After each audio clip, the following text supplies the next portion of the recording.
Sekarang kita juga ingin mendengar dari rajanya energi listrik di Indonesia. Ini ada PLN di sini, Ibu Kamia. Ibu Kamia, transisi energi di PLN menuju green energy itu seperti apa sejauh ini, Bu? Tantangan yang paling besar dihadapi PLN apa? Ya, terima kasih Mbak Zilvi. Tadi sebenarnya sebagian sudah disampaikan, udah sangat merangkum ya dari Pak Sugeng, kemudian juga dari Pak John. Kalau dalam konteks kelistrikan, tentu kita bicaranya adalah bagaimana menyediakan listrik ke seluruh penduduk, karena itu mandat yang diberikan PLN oleh pemerintah gitu. Bagaimana Indonesia semuanya bisa terlistriki. Tadi Pak John sampaikan masih ada pulau-pulau terpencil yang belum mendapatkan listrik atau listriknya belum 24 jam, jadi ada 12 jam nyala, 12 jam mati gitu ya. Sehingga itu menjadi PR untuk PLN untuk melistriki. Nah, tadi banyak dikatakan harus affordable gitu. Jadi kalau dalam energi itu ada trilema energi ya, ada affordability, reliability, sama sustainability, environmental and social sustainability. Jadi kalau kita bicara green energy, kita bicara di satu aspeknya, yaitu aspek sustainability-nya. Bagaimana energi ini energi yang bersih dan berkelanjutan, inklusif gitu ya. Tapi kalau misalnya bicara dari affordability, tadi dari ekonomi udah banyak disampaikan oleh Pak Sugeng dari sisi ekonominya. Listrik juga harus terjangkau oleh masyarakat Indonesia, seluruh masyarakat Indonesia. Dari sisi reliability mungkin saya ingin menambahkan, karena belum sempat disinggung. Jadi reliability ini adalah bagaimana listrik ini juga bisa diberikan secara kontinu. Jadi kan tidak ada pemadaman, kemudian andal gitu ya. Ketika misalnya ada gangguan bisa cepat, bisa di-tackle, ada berbagai lapisan safety yang bisa menyebabkan biarpun terjadi sesuatu di sini tetap nyala gitu. Nah itu aspek reliability. Nah itu bagaimana membalance antara ketiga aspek itu yang menjadi tantangan utama gitu ya. Karena tadi listrik harus tetap murah, tetapi investasi di renewable energy, upfront cost-nya itu mahal. Tapi ketika dia sudah beroperasi sebenarnya dia tidak akan memerlukan biaya bahan bakar. Kalau batu bara tadi ketika beroperasi dia terus akan membutuhkan biaya untuk pembelian batu bara. Makanya sebenarnya kalau PLN itu majority dari cost-nya, 90% cost-nya itu untuk fuel sebenarnya, karena tadi 67% bauran energinya kan dari batu bara, kemudian ada gas, sehingga dalam pengoperasian itu paling banyak biaya digunakan untuk membeli bahan bakar. Kemudian tantangan berikutnya tadi juga sudah disampaikan oleh Pak John terkait dengan transmisi ya, karena kan kalau EBT itu terutama yang base load, yang skala-skala besar, yang bisa menghasilkan energi yang comparable dengan thermal power plant seperti coal atau gas, itu adalah geothermal dan hydro. Tetapi lokasinya mereka itu adanya ya tergantung resourcesnya kan, jadi tidak necessarily dekat dengan pusat demand gitu. Demand kita ini adanya di Jawa terkonsentrasi, jadi 75% demand nasional untuk listrik itu adanya di Jawa dan Bali.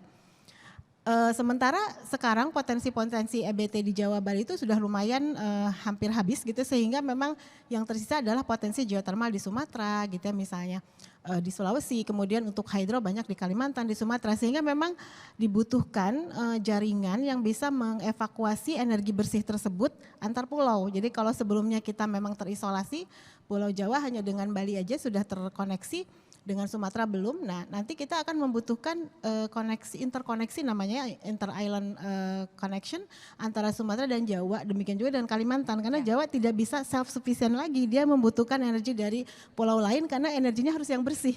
Kalau batu bara atau gas sebenarnya bisa dibangun di Jawa, tetapi harus bawa batu bara dari tempat lain kan. Kalau EBT dia nggak bisa kan dibangun di situ, dia harus lokasi resource-nya, sehingga yang membawa adalah transmisi. Jadi tantangannya juga dari sisi mismatch antara demand dengan supply-nya. Nah kalau untuk yang energi bersih yang sifatnya variabel, intermittent seperti surya dan Bayu, tadi sebenarnya menarik ya, nanti kita lihat hasil surveinya seperti apa, karena kalau dari sisi net zero roadmap-nya PLN ke depan mau nggak mau yang jadi tulang punggung harus solar, karena memang nanti lama-lama potensi yang tadi 24 GW geothermal akan habis, potensi sekitar 70-an GW hydro juga lama-lama akan terutilisasi, sehingga memang yang tersisa adalah surya gitu ya. Kemudian energi masa depan seperti nuklir yang sekarang sudah mulai diinisiasi prosesnya, dan juga tadi ada hydrogen segala macam. Tantangan untuk yang VRI seperti solar adalah karena karakter intermitensinya, sehingga dia tidak bisa menyediakan listrik yang seperti thermal yang bisa terus-menerus continuous gitu. Nah, sehingga di situ dibutuhkan yang namanya baterai kan, BESS gitu ya, baterai energy storage system, atau juga ada baterai alami seperti hydro pump storage yang kita juga sekarang dalam proses membangun yang sekitar 1 gigawatt di Upper Cisokan ya di Bandung Barat. Jadi memang itu akan menjadi kunci juga supaya biarpun masuk energi-energi bersih yang sifatnya kadang ada, kadang tidak gitu ya, tetapi tetap bisa andal. Tadi aspek reliability tadi, karena kalau misalnya kita banyak solar tanpa ada balancingnya, nanti ketika tiba-tiba misalnya hilang energinya nanti bisa collapse sistemnya. Jadi memang salah satu balance dari sisi teknis adalah bagaimana juga menyeimbangkan sistem ketika VRI nanti banyak masuk ke dalam sistemnya PLN. Oke. Gitu. Oke, Bu, kalau dari segi target EBT ya, tahun 2025 kan pencapaian targetnya diklaim salah satu yang paling signifikan dibandingkan dengan tahun-tahun sebelumnya. Nah, untuk menjaga tren supaya capaian target EBT di tahun 2026 trennya itu terus meningkat, apa yang akan dilakukan PLN, Bu Kamia? Ya, jadi memang untuk EBT ini sudah ada perencanaannya ya untuk jangka baik itu sampai 2060 dalam Net Zero Roadmap maupun untuk interim targetnya sampai 2034 dalam RUPTL yang baru dirilis oleh pemerintah. Jadi caranya supaya memang kita bisa tetap maintain track dari EBT itu memang harus benar-benar disiplin ya dalam eksekusi gitu, karena sebenarnya di RUPTL kan sudah jelas di situ berapa gigawatt yang akan masuk di tahun ini, tahun depan gitu ya, sudah ada jadwalnya sebenarnya. Nah itu bagaimana eksekusinya, karena nanti ketika proses eksekusi itu kan baik dari tahap planning, dari tahap financing, kemudian konstruksi sampai akhirnya bisa beroperasi itu panjang prosesnya dan lintas stakeholder ya. Nah itu yang perlu memang dukungan dari semua pihak untuk bisa on the track gitu. Oke, baik kalau begitu kita berikan tepuk tangan dulu rekan-rekan sekalian.